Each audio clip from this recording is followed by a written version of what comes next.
Let's take a look at one of the most exciting new tools added to PhotoshopCS6.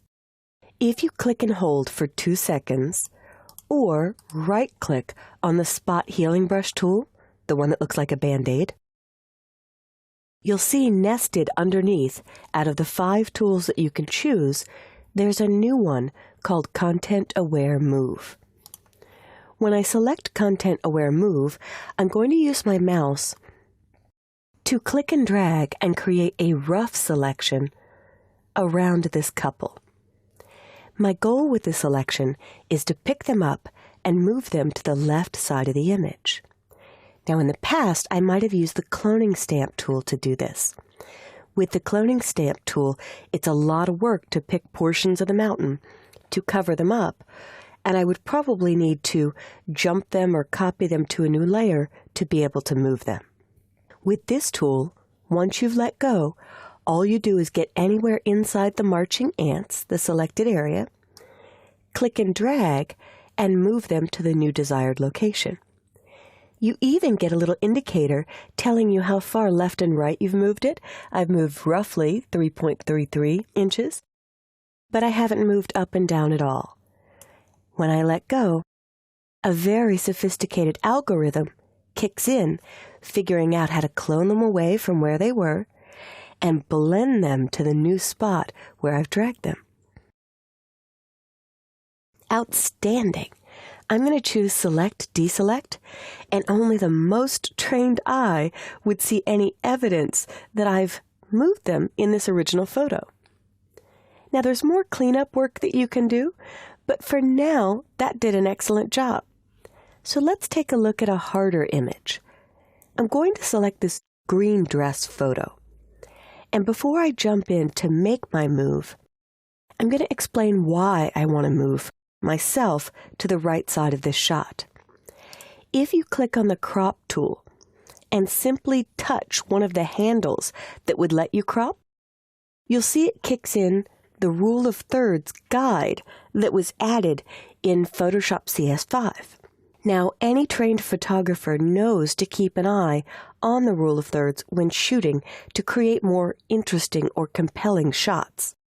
If you look back at your childhood photos, unless your parent was a photographer, you'll notice they probably made their best attempt to perfectly center you or your siblings in every shot. That doesn't create an interesting image. Well, depending on what you're doing. But looking at this, ideally my face should be at the intersection of this 9-slice guide, or what they call a PowerPoint. That draws the viewer's eye to the interesting subject or spot. Another great spot is down here in the lower left or upper left. So having said that, I'll go back to the Content Aware Move. I won't crop the image because I was only using it to show you those guides. I'll click and drag, making a rough selection, trying not to get too close to the object I'm moving. Starting back where I began, so I choose how to close that selection, and then clicking and dragging till my feet almost touch the edge of the photo. When I let go, again that very sophisticated algorithm kicks in, analyzes where I was, clones me out, and then repositions me and blends me into the background that was there. Let's see how this tool does. Very well, with the exception of my arm. It looks like the flowers are kind of creeping over the edge of my arm. And I've got a little grass here, but that's easy enough to fix. So I will undo that or step backward. And this time, instead of using the medium adaptation, meaning just roughly try to keep the object intact, I will either try strict or very strict. If I try strict or very strict and move, Photoshop does a more complex analysis, attempting to keep the object you're moving intact. I don't mind this progress bar and analyzing so much because this is saving me hours of time that I used to use on the cloning stamp tool to accomplish image movement like this. And my arm is perfectly intact. I've got a little bit of oddness here, but I'll show you how to fix it. Everything else looks perfect. And I've got a little bit of grass in the flowers.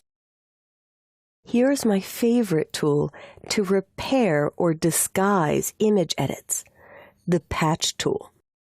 I also call this the anti-aging tool because it wipes out dark circles under the eyes, wrinkles, crow's feet, double chins in some cases, moles, blemishes, but I'm going to use this to repair the grass. And what I can do is decide that I want to select this grass. The algorithm chose that part of the image to repair where I was, and replace it with these flowers. When I let go, Photoshop will do a contrast adjust, putting those flowers in that position. There's lots of different ways to go about this, but let's try the patch tool on this tape that's in the plants, being very careful just around the dress. And I'll drag up slightly, saying use this portion of the image to repair that. You could also move left and right, but my goal is to try to keep these fairly aligned. I let go, and it blends. Both of those tools were based on, well, actually, the new Content-Aware Move tool was based on the technology of the patch, and the Content-Aware Fill tool was based on the technology of the patch. So I can keep patching to repair any small image areas, but I think it's done great, with the exception of this. If I go to the History Brush tool, the History Brush always paints back the original. And earlier I was on a large brush, so we'll aim for a brush size somewhere in the 40s. Any number between 40 and 50 is fine. You simply click the arrow here and dial your size. And then I'll click away and hit Command plus or Control plus to zoom in. And all I'm going to do is paint close to the hair. The History Brush reveals the original flowers that were there. And if I hit Command 0 or Control 0 to fit in window, no one would know that I've completely moved myself in this shot, and now it's a far more compelling and interesting shot. So let's go to this last shot. I want to take this guy and make this shot more interesting by moving him either to the left of the photo or to the right of the photo. So I'll choose Select, Load Selection, load the guy channel that I've saved in this image or the guy selection. I'll click in the middle and drag to the far right and let go where I'd like him to land. Photoshop calculates how to wipe him out, and there is a little bit of oddity here, so I'm going to undo. Command-Option-Z or Control-Alt-Z will multiple undo. This selection's a little too tight, so under Select, Modify, Expand, I can add 20 pixels to the outside, making a looser selection, and then try moving him again. And let go of my mouse, and see how it does blending. Far better. Now any halos can also be removed by painting with the History Brush. So I can choose Select, Deselect. Clean up any evidence with the Patch tool. So here, maybe I want to patch where he was, away from the wall. And maybe I don't like that vent and drain there.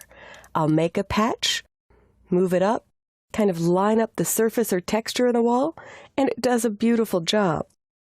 Command plus or Control plus to zoom in, and let's repair a bit of this grass with this grass, just lining it up as I let go. Fabulous.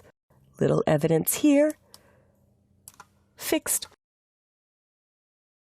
Now as I hold down spacebar and come over to the guy, I could use my History Brush and simply paint the original data back where it was.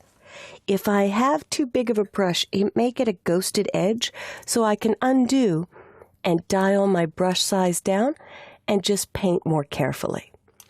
Now there are a lot of other ways to clean this up, and I'm not going to bother to take all the time to make these edges perfect, but you could see especially here around his legs how I'm just bringing back the original shot.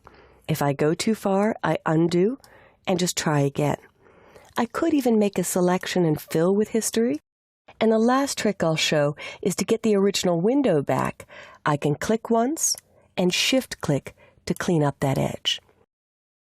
So you can see how you can completely blend away and get a perfect edge on this guy where he was moved. Take some time and see if you can experiment with the new content-aware move with images of your own. Do some cleanup with the patch tool and bring back original parts of the image with the history brush tool. Good luck!